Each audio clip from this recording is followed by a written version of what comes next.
Welcome to our email deliverability webinar, presented by me, Stephen Ford, deliverability specialist here at Experian Marketing Services, and my colleague Helen Taylor, who is our resident data expert. This webinar will be exploring 3 key topics within email deliverability that will help ensure your emails hit your customer's inbox rather than the dreaded junk folder: data integrity, relevance, and reputation. I will take you through the latter subject, and Helen will focus more on data integrity and relevance. But before we start, I would like to consider the question, why is email deliverability so important? Marketers risk losing money if their emails do not reach the inbox. In a 2012 Experian survey, we found that over 90% of companies suspected that 25% of their data is inaccurate. Essentially, marketers risk losing a quarter of potential returns before they've even hit send. Now more than ever, every campaign has to generate maximum revenue, so email deliverability is of high importance for all marketers, not just the tech savvy. We believe that to stay ahead of the curve, marketers need to understand email best practice and put this into action every time an email is deployed. I will now hand over to Helen, who will focus on our first topic, data integrity. As we all know, any email campaign that's sent out is only as effective as the data behind it. And this is where having the correct email address is really, really important. Sending out a campaign to someone with the wrong name or the wrong date of birth on it will immediately alienate your customers. And in the same way, if you have an incorrect email address, you will not be able to actually contact the customer in the first place and will receive bounces, which will affect your deliverability. Alternatively, if you have a secondary email address, so for someone's secondary inbox and not their primary inbox, you won't be hitting them in the most effective way, and again will consequently end up in either the junk folder or just as spam mail, neither of which do you want and will harm your deliverability. So making sure that you are getting that correct email address at the first point of contact is really, really important. Once you've got that email address, you need to make sure that your emails are actually hitting the inbox rather than the junk folder. And the easiest way of doing this is by asking your customers to add you to their address book. And if you can, reiterate this through your campaign. So at the point of sign up, just suggest to them that they could add you to their address book, and then again in your welcome campaigns and potentially your first and second email to them, just so that they know that this is a possibility, and again, should avoid you going into the junk folders. Understanding where your emails have come from is really, really important. Once you've got an email address that works, you have to make sure that people want to receive emails from you. And from this point of view, if you use third-party data, or potentially use data which is old from an old file, or from your affiliates or another part of the business, it's worth spending a little bit of time just doing a bit of due diligence to make sure that you don't have email addresses in there that don't want to hear from you. It's also worth making sure that you avoid spam traps, because these are an immediate way to see a drop in your deliverability. A key way of doing this is if you do use third-party data or data where you're not 100% sure from where the email address has originated, just monitor the data that you have and compare it against your normal campaigns to see if there is a big difference in the number of bounces, the level of unsubscriptions, or the engagement that you get from customers. As I said earlier, even if you have the correct email address and you know where it's come from, if you don't have permission, your email will still fail. So make sure that customers want to receive emails and content from you. And once you've got that clear consent, just double check with them. And it's really easy to do this by sending a confirmation email at sign up, where a customer actually has to interact with that email to become part of your mailing list. It's a really easy way of, number one, stopping that email address from being a bounced email address, and it also prevents any spelling mistakes or things like that that people put in. So immediately you get someone who wants to receive your emails and cut down on your bounces. If you don't want to send a confirmation email, just getting a customer to re-enter the email at the sign-in should also prevent any spelling mistakes or typing errors that come through.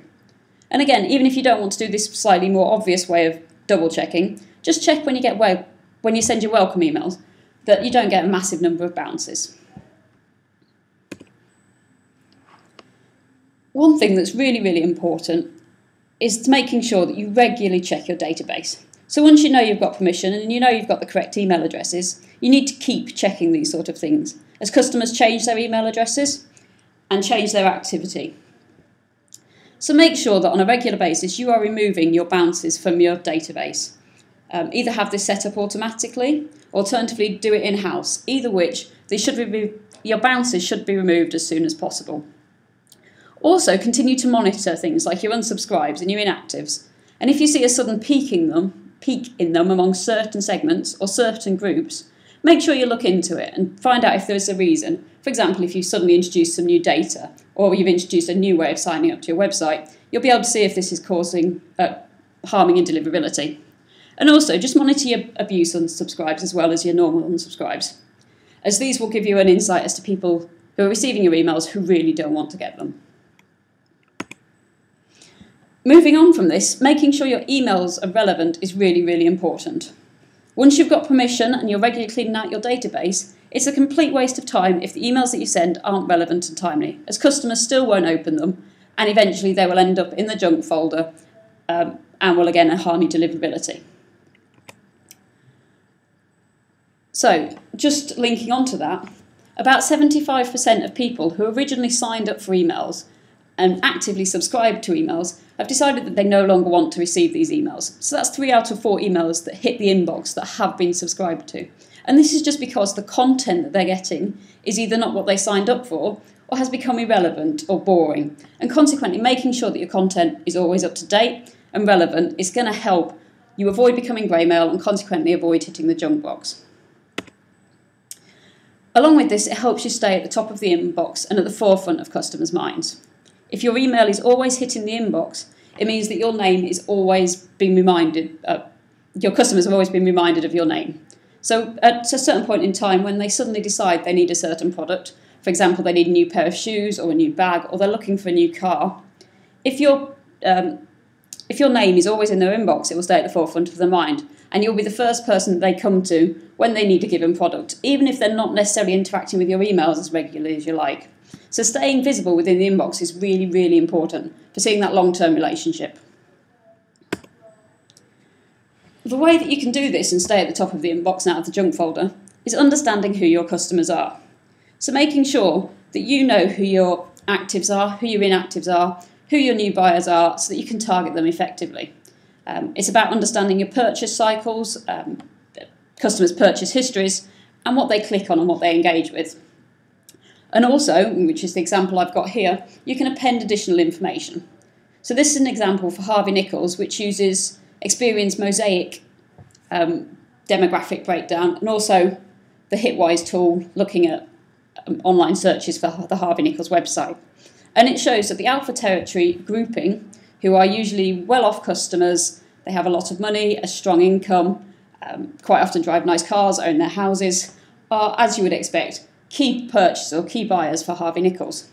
And by understanding these different groups, you can understand not only how certain email addresses or certain types of your database work, but you get a better understanding of your whole database. And once you know this, and once you start understanding who your customers are, you can start seeing what they look like. And from that point of view, you can target your content a lot more specifically towards them. So again, using your email data, you can look at a customer's purchase history, figure out what things they've purchased in the past, and build on that. Alternatively, you can look at their click-through history, and again, try and figure out what they like, what they're engaged with, and change your content based on this. Again, using the example here, I've looked again at Harvey Nichols, using their Mosaic breakdown, and the liberal opinions also came up as being quite a high grouping.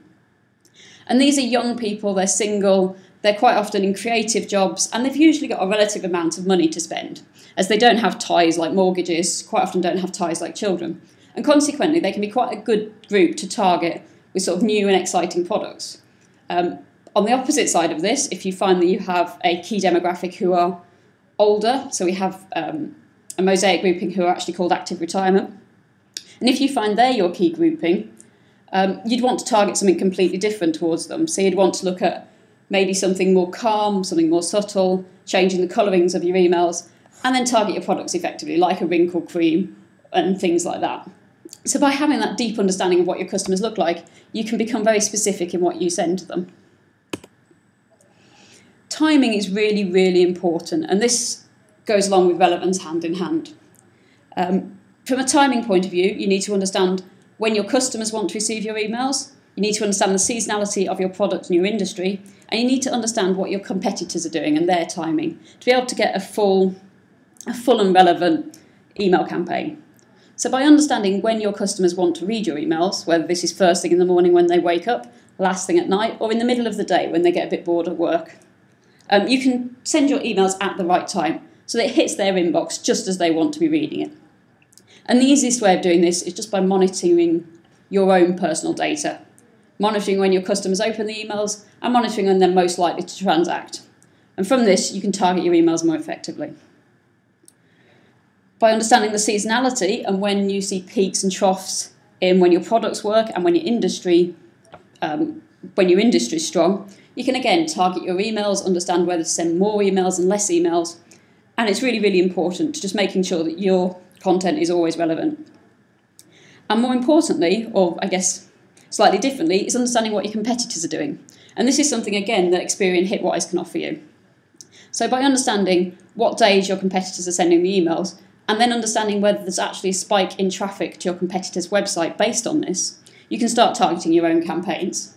So, for example, if your competitors send an email campaign on a Wednesday, which sees a massive spike of traffic to their website, you can make a fairly strong assumption that that email is a strong email and then making good returns on it. Now, as we all monitor our competitors' emails, you can firstly see which email is doing this, and you'll be able to gain some insight into what's pushing their customers and what's making them go and buy, which you can then use within your own email campaigns. But you can also understand whether you want to go head-to-head with their campaigns or whether you want to try and beat it. So you could instead deploy your campaign on a Monday and just get in before them to try and capture that purchase. Alternatively, you could send on a Wednesday to go head-to-head and see if that's the better way of working. But by having that understanding of what your customers are doing, what your competitors are doing, you can time your emails more effectively. Linked to timing is understanding your frequency. So getting your frequency right in a similar way is really, really important. And one of the big hindrances from a deliverability point of view is sending vast volumes of emails to your inactive customers. So if you have a big group of inactive customers, or even a small group, if you're sending to them every single day, this is going to impact your deliverability massively, because they're just going to fall straight into the junk folder very, very quickly. So you need to understand if you should be sending that many emails to people who, if you're honest, don't want to be receiving emails. And this is where understanding that maybe you should be sending once a month rather than once a week is really important. And from the same point of view, if you've got an active segment who are highly active, maybe you should be sending more emails to them. And again, that will help your deliverability if the number of emails that you're sending gets opened is increased. Then you'll see an increase in your deliverability. And finally, once you've got all of this right, so you know when you should send your emails, who you're sending it to, and what your customers look like, making sure that the content you send is timely and up to date is really important as well. So again, I've used Experian Hitwise to look at this, but you can also look at what's worked for you in the past and what's worked for your competitors in the past to understand this. The example here is I did a search using Experian Hitwise for the term autumn, just to see what was trending last week. And the trends that were coming out is fashion tips for autumn was quite big, fashion trends for autumn was really, really big, and also weddings came out as being quite a key thing that people were searching for related to the keyword autumn. So it shows that actually autumn fashions and autumn trends have started to come through despite the fact it's still August. So it's a good time to get ahead of the curve and start sending these emails out now. Other things that come through when you do this sort of thing and staying ahead of the curve is if you're in the travel industry. Understanding which travel locations are trending the previous week is really, really good if you want to send a weekly email, say on a Monday. You can include information and content related to what was trending the week before. So you can stay ahead of the curve and you can tell your customers exactly what they want to know as soon as they want to know it. And having that information, again, is really, really important to making sure that customers read your emails, making sure they open them, and consequently keeping you out of the junk folder. I'm going to pass you back over to Steve now, who's going to talk you through reputation. For me, reputation has 3 key values: transparency, understanding, and trust. Firstly, it's important to be transparent with your subscribers so they are fully aware of what they will receive as fair exchange for their data. Be understanding to what subscribers want. If they aren't opening your emails, there'll be a reason for this, so try to understand their needs. And finally, trust. Reputation is built on trust. Expectations must be met. The relationship between brand and customer is mutual, so marketers must deliver what they said they would and avoid sending irrelevant content. ISP reputation is built over time and is becoming more focused on the subscriber's experience. This is shown in Hotmail's grey mail, where if a subscriber doesn't engage with emails from a particular sender over time, then those messages could be filtered directly into the spam folder, even though they have been sent from a genuine source and have been opted in. The first port of call is data acquisition. It's at this point you need to make sure that an email address is entered correctly and the customer is aware that they are opting in to receive marketing communications. I also suggest the use of a preference center in the sign-up process. This will ensure that your campaigns meet the needs of your customer. If we reflect back to setting the expectations, there needs to be as little difference in what the customer expects based on the information given at the point of registration and what they will receive. To extend the idea of setting expectations, customers need to be clear about what they're signing up to. For example, if your customer subscribes to your weekly newsletter, they won't want to receive daily emails. If this does happen, they're likely to become disengaged with your marketing message, brand, and in the worst case, file a complaint, which will affect your deliverability. A welcome campaign comes hand in hand with data acquisition and welcomes your customer, nourishing engagement and starting the dialogue between your brand and the customer. It's at this point that you should really monitor your bounces, as an invalid or disabled email address will show up immediately. This is important as sending to these addresses will increase your costs, affect IP reputation, and ultimately lower your ROI. I can't stress enough the importance of a welcome campaign. Not only can they be a good brand building exercise, they can also help weed out bad data from the start.